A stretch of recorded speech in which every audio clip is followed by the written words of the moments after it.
Ay, feeding time na sila. Yung ulam nila. Yung gulay lang. Gulay. Ito Yan. gulay. Oh. Yung nabibili sa grocery. 25 pesos. Ayan. Ayan. Ito yung buong ko isa. O, tingnan mo mapili kumain. Ayan. Pandalaw, Dali na. Yung si ate. Ayan, si kuya. Lala. Lala. Yan ang aking maldita aso. Ayan o. Ubusin mo na pagkain mo.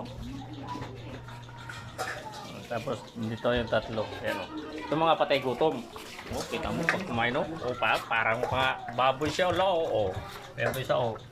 O, yan. O. O, meron kayong asong ganyan? Nasaan na yung isa? O.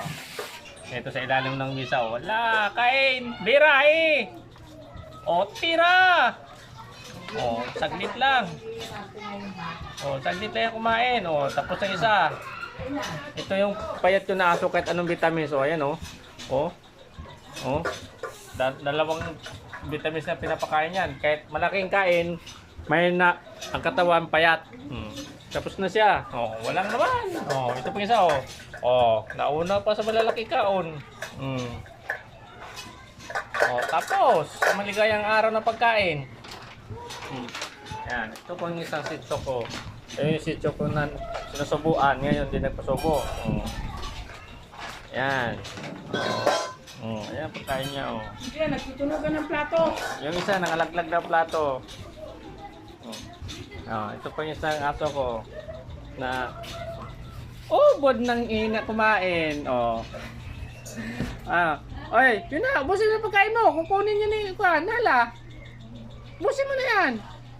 Sabi niya, bakit kasi may mais to? Ayan, pagkain nila Dali na, kain na. Ganyan na siya po pag kumain. Ubod nang hina. Mainhin. Si kuya.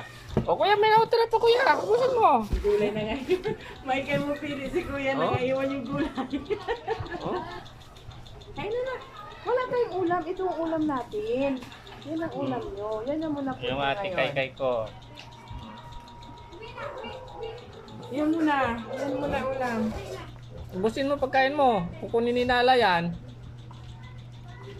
Nahulog yan kaninang tanghali sa ilat. Sa kalalaro, tumagos. Ubusin mo na yan. Ito yung sityo ko na sa misa. Hindi na makita ang muka. Kita mo. Baba!